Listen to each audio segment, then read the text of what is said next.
Good morning. Really good to be back. I'm Nicky Campbell. Welcome to a new series of The Big Questions. Today we're live from London. Welcome everyone to The Big Questions. On Wednesday, two Islamic extremists strode into the office of the satirical magazine Charlie Hebdo and shot dead 12 people and injured 11 more. Shouting, "We have avenged the Prophet Muhammad." The attack appeared to be punishment for the journalist and cartoonist who'd lampooned Islam repeatedly over many years. Another policewoman and 4 people taken hostage on Friday at a kosher supermarket also lost their lives to a third Islamist terrorist before police and special forces shot them dead. Now, this sent shockwaves across the world, shockwaves of horror, shockwaves of fear. Individuals and organizations across the world rallied under the banner, "Je suis Charlie." But no major news outlets were prepared to adopt "I'm Spartacus" tactics by actually showing the cartoons that the attackers had found so offensive. The fear of reprisals seemed to outweigh wholehearted commitment to freedom of expression. Does freedom of speech give the right to offend? Douglas Murray from The Spectator, if you'd been a newspaper editor, would you have done this? Would you do this? Because surely it would be reckless, and you would be putting, as Stephen Pollard said this week, you would be putting the lives of your staff at huge risk. Well, first of all, we have to remember what's going on here. This is an attempt, a very clear, very bloody attempt, to impose Islamic blasphemy law in France and across Europe. And it has to be stopped. That's why these men did it. That's why the journalists of Charlie Hebdo are dead. An attempt to impose Islamic blasphemy law in Paris.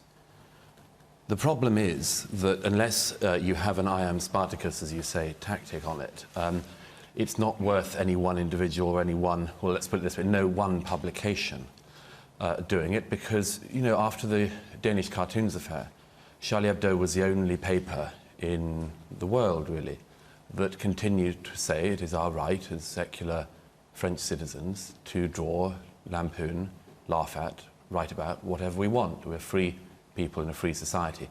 They were the only ones who held on to that, and obviously on Wednesday morning we know what happened as a result. So any one publication would, I think, undoubtedly put its staff at considerable risk. That's why I've suggested this week, repeated what Ayaan Hirsi Ali said after the Danish cartoons affair. We have to spread the risk around. The free press in the free world has to spread the risk around. Our freedoms hang on this. It cannot be left to a single individual or a single publication, a single satirical magazine, to hold the line for all of our freedoms.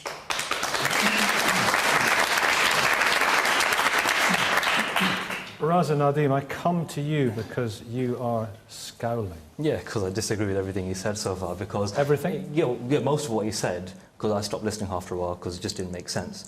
When he talks about we should, the news, Charlie Hebdo published whatever they wanted, that's rubbish. They were overtly racist towards Muslims. They were always lampooning Arabs and being overtly racist in most of their publications, and it smacks of hypocrisy, because they were prepared, in the name of freedom of speech, to sack a journalist who wrote a column that they considered to be anti-Semitic. So how come there's a line there, but when it comes to Muslims, it doesn't matter, take it on the chin. Why are we treated differently from others? Could I just answer that?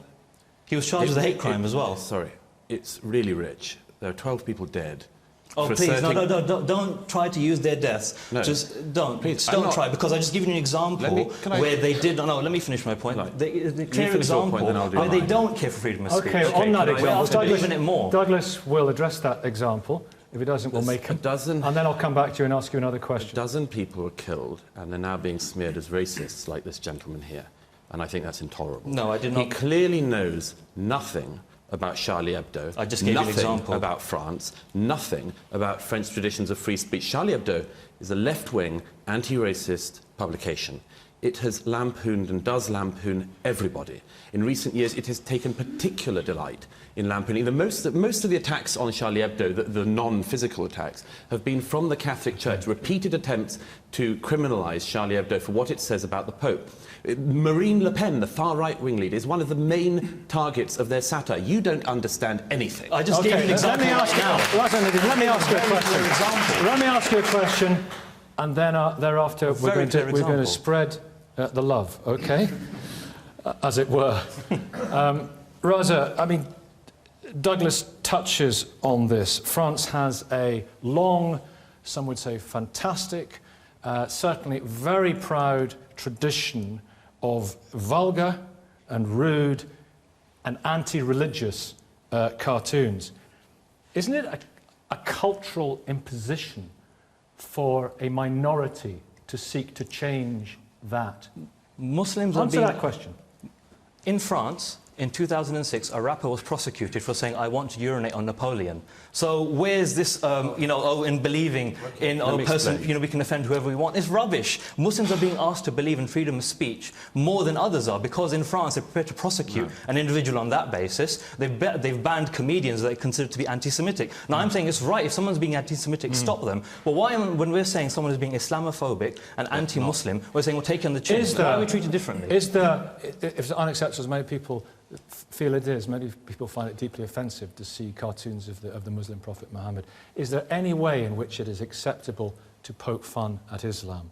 If you want to poke fun, no one really cares. But the thing is, this isn't about poking fun. We're not talking about cartoons. Is there any way? Well, no, hang on. No, this wasn't about poking fun. This case is being painted as a freedom of speech issue, and it's clearly linked to the war on terror. If you look at the cartoon, the killers, what they say, we're part of Al Qaeda. It wasn't a cartoon that riled them up. It was foreign policy and the war on terror. Why do you? Let me take it to Majid Nawaz. Majid, of course, you tweeted one of the Jesus and Mo cartoons. Most people would say it was relatively innocuous. It was a divine figure saying hello to a prophet, and a prophet saying hello back again, basically. One of the other cartoons was slightly more... Slightly less innocuous. Yeah, less innocuous. That's the word, that's the phrase I'm looking for. You had death threats. Answer Raza Nadim's point. Well, first of all, I just want to make it clear that not all Muslims define offence in the same way. Not all Muslims take offence at the same things in the same way. Muslims are not homogenous, and I don't claim to speak on behalf of Muslims, but I think likewise, nor should anybody else. So when somebody comes on this show and says, well, Muslims find that offensive, I think what they really mean is, I find that offensive because I'm very insecure in my own belief about God. The second point I'd like to make is that there is no right, yes, there is a right to be offended. There certainly is no right to tell others or insist that others do not offend you. They are two very different things. Everyone is free to take offence at anything. I mean, people could take offence at my dress sense. But what they cannot do is insist that I dress in a way that doesn't offend them. They are two very different things, and that's important when discussing cartoons. The second thing to distinguish is that every idea is open to scrutiny. No idea, whether it's a philosophy or a religion, is immune, or can be, or should be immune from scrutiny. That's different from hate speech. But would there not have been a very different attitude? Would there not have been a very different attitude to, for example, as there was, anti-Semitic cartoons? Well, What's the difference? That's why I'm making. That's why I'm drawing this distinction, because first of all, Jews are a race, and anti-Semitism is stigmatizing a people. I've often said no idea is above scrutiny, and no people are beneath dignity. And if these were racist cartoons, then there's a legitimate conversation to be had about racism. The reason that I said I wasn't offended at the cartoon that you've just highlighted, it was a stick figure of a character called Jesus saying hello to a stick figure of a character called Mo. And the character called Mo said, how you doing? The reason I picked that particular cartoon to say I wasn't offended at that is because it left no other option for people that take the view that this gentleman's taken, except to say that's blasphemy. And what I suspect is that the issue at hand is, there's a separate debate about racial hate speech. The issue at hand is that many vocal, active, kind of communal, self-identifying, politicized Muslims will take an issue with blasphemy per se, and what they don't want is any depiction of the Prophet in any way. Dan Hodges, in a minute, but I must come back to you. That's problematic, and that's problematic. You've qualified freedom of speech. Was that Jesus and Mo cartoon that he tweeted, was that blasphemy? I don't think it was blasphemy. But the thing is, again, like you said, people may have different views. But the point is, he's qualified freedom of speech, saying it's all good apart from racism. That's bad. Well, hang on, then you don't believe in absolute freedom of speech, do you? You're saying that it's all relative at the end of the day. You know, right? They banned someone. They actually fired someone and charged them with a hate crime. It's ridiculous. Let's bring in Rose now, chaplain to the Speaker of the House of Commons. We live in a civilized society, and I think it is important that we safeguard freedom of speech. Of course, freedom of speech from time to time is going to mean that somebody may say something that I'm going to find offensive, but it does not mean that I go out and shoot them. It does not mean that. And I also think that we do need to be responsible in some of the things that we say. However, as I say to my children when they were growing up, you cannot legislate for someone else's behavior or what they say. You can only decide how you are going to respond in that situation. Which is more important, the humour, getting the laughs, or thinking about the people who are deeply offended by this? Well, I think those who are doing humour, they're only thinking, I'm going to get a laugh out of this. Yeah, that's why they fired a journalist. You know, that's their particular thing. No, can I come in and say, as a rabbi, I don't like anti-Semitic cartoons, but I defend the right of people to make anti-Jewish or anti-women or other anti-remarks, because not only is it part of freedom of speech, but it also means that nothing is protected from scrutiny, and everything is open to criticism, whether it's rogue rabbis or paedophile priests or whatever.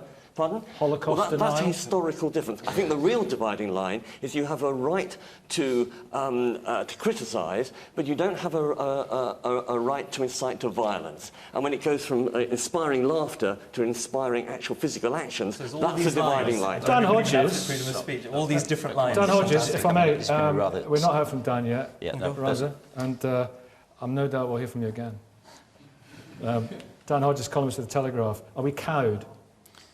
Well, to an extent, yes, we are being cowed, and I think this comes to the point of the argument.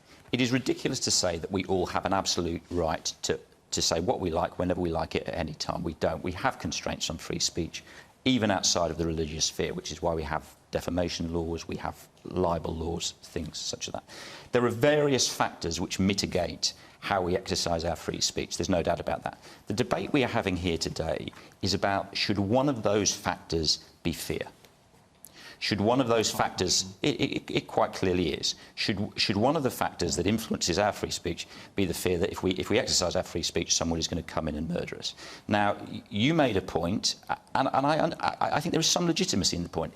If you look at the Charlie Hebdo cartoons in the whole, there are a number of their cartoons that I personally would be uncomfortable with, and I've seen the allegations that some of them bordered on racism. Fine. Let's put that to one side, though, for the moment. Let us focus just specifically on a cartoon which focused on a negative, or what was perceived to be a negative image of the Prophet Muhammad. Do you think it is legitimate for a magazine like Charlie Hebdo or any other magazine to produce an image of that kind? Is it legitimate for them to do so?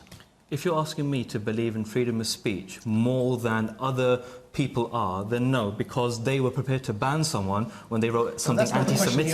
Yes, but I'm saying, don't ask me to believe in... you're saying the right to offend, you should believe in that more than everyone else, because Charlie Hebdo smacks of hypocrisy in their own actions. And I'm removing the hypocrisy. I was being very specific. You have rightly said that there was censorship of people for racism.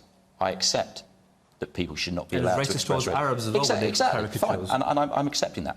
But I'm saying on this specific point, on a cartoon that was not generically racist, a cartoon that just showed a specific image of the Prophet Muhammad, do they have a right to publish that? Anyone has a right to publish anything if, though, you're going to treat everyone equally. Muslims aren't being treated equally when Charlie Hebdo... It's very clear. You can't separate the case for me, Dan. It's very clear.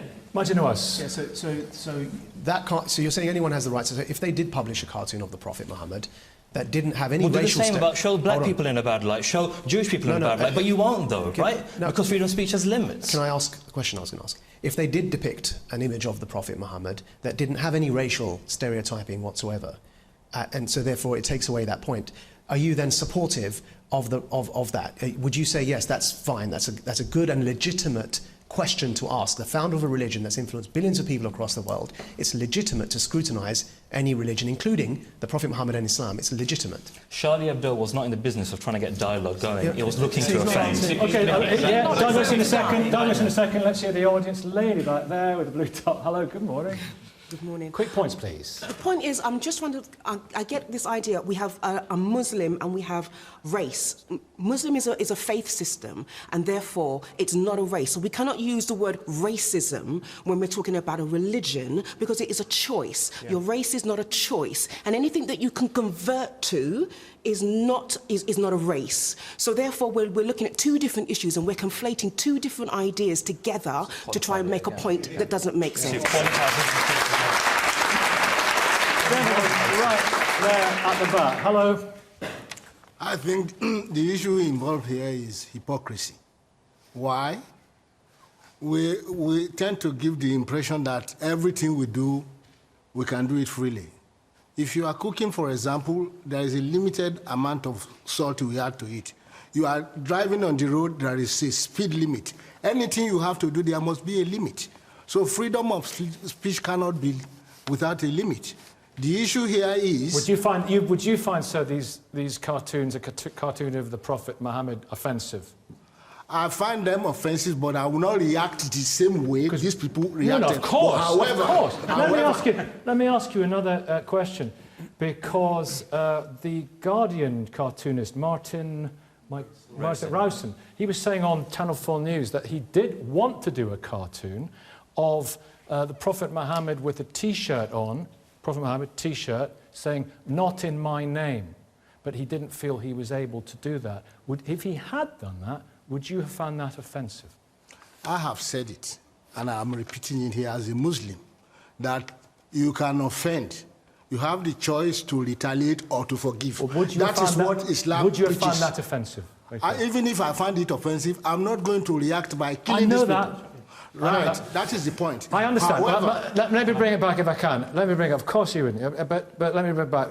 People are worried about blasphemy here, sort of stealth, through the back door, or through the front door, whatever. Very much through the front door. Can I just quickly...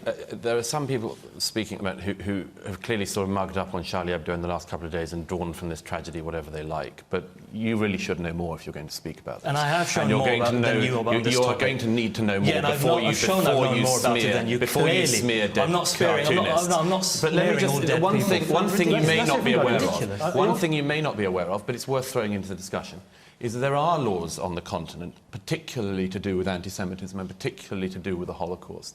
And let me just explain, because you may again not know this, but the historical reasons for that. France has historical reasons to be incredibly sensitive of anti-Semitism in particular, because within people's living memory, tens of thousands of Jews were put on trains and slaughtered. So we shouldn't be sensitive of Islamophobia? No, let me explain. Well, we shouldn't be sensitive of it. There's a secret website called Google. Let me finish the point I'm making. There are very specific reasons. There are very specific reasons. There are very specific reasons in France and Germany why some of those laws exist. But let me get back to the main point which you've been trying to divert us from. That's this. What is going on with this is an attempt not to make Islam be treated differently, not making Charlie Hebdo. It wasn't to treat Islam differently or Muhammad. It was to treat Islam exactly the same way that secular free people have the right to talk about every religion. And this gentleman and others are trying through the front door, some people through the front door with Kalashnikovs and others through the back door with this kind of weasel talk. What they do is try to make one religion free from being able to be criticised, and it must be stopped. Well, people that are so insensitive are with you about their own religion. Taiwo, from Discuss Jesus, you would be unhappy about derogatory cartoons about Jesus Christ, wouldn't you? Told me earlier on. I mean, I do subscribe to the fact that everyone's got a view, everyone's got a right to their own opinion. But I kind of question the wisdom in all of this and the purpose in all of this. And what's interesting about the magazine is... Well, the purpose of being so provocative. Yeah, the purpose, yeah. What's the purpose? I mean, surely the aim should be that it can help the society to be progressive. Harmonious, yeah. Harmonious as well. And I think, if anything, mockery in all forms is non-progressive. It's poison. And I think what we have here is almost a self-combustion of the very fanaticism or the fundamentalism. It's a joke, it's a laugh, it's freedom of speech, it's a bit of mockery. If you take out mockery, you take away comedy. It's also a weapon yeah, I mean, for this truth, is Jonathan Romain, weapon for truth. It's a weapon for truth, and that's sometimes why people don't like being lampooned, because it's actually too close to comfort, and it exposes ills that need to actually come out and... Kate Smurthwaite. Sorry, Rose. Kate's been trying to come in. I think there's quite an important point that seems to be sort of hinted at and not quite explicitly made, which is there's actually quite a big difference between lampooning Muhammad and the stories and ideas and ideals behind Islam as a sort of structure of thought and of belief, belief. And there's a difference between that and lampooning individual, ordinary people who are Muslim. That's quite different. In actual fact, there are 32 countries around the world where it is illegal to stop being a Muslim. So to assume that anybody who fits that label Muslim believes every word that is, spoken by radical Islamists is, of course, completely wrong. And in fact, the first victims of extreme radical Islam are ordinary Muslims. And for their benefit, as much as everybody else's, we must continue to shred apart the ideas behind it and challenge it for their benefit as well as everybody else's. No question, just throwing it to you. For me, the example I refer to, again, it's a website called Google. If you go on that, you can find some examples of how Charlie Hebdo in the past has been hypocritical. No, let me finish my point, Majid. Let me finish the point without being sarcastic about it. And yeah, I'm allowed to be here. But it's in Charlie Hebdo, Nicolas Sarkozy, it was a case when they were hinting that he was converting to Judaism for financial gain, and that was considered to be anti-Semitic. Now, you're saying that we should be allowed to push the boundaries. There's some boundaries saying we can't be pushed, that shouldn't be pushed. That will become dangerous. It's a choice to buy it, isn't it? Isn't it a choice to buy it? That's not the question. We're not saying choice to read the right to buy something that offends you, doesn't it? That's not the question that we're talking about. It's disingenuous. We've already established the point that Muslims are not a race, and we've also already established the point, as Kate made so well, that there's a big difference between scrutinising a religion and its founder and picking on individual Muslims. No one here wants to pick on people. What we're talking about is the importance of scrutinising ideas. Why is that so important? The reason it's so important is it happened to me last year. It happens to millions of Muslims across the world. Minorities within minority communities. There are feminist Muslims, there are gay Muslims, there are ex-Muslims, there are liberal Muslims, there are dissenting voices, upon whom the charge of blasphemy is used, not just to silence them, but to actually kill them. This week, ISIL, on the streets of Iraq, publicly executed a magician for sorcery. The poor chap was a street musician attempting to make a quick buck because there's nowhere to find a job because ISIL are doing such a terrible job at running that place. And they executed him for sorcery. People use this excuse of Islamophobia, and it is an excuse. It's not Islamophobic to scrutinise a religion, just as it's not Christianophobic to scrutinise Christianity. But they want to silence minority voices. And it's to resist the charge of reform. There we must leave it for now. And if you've got something to say about the debate, log on to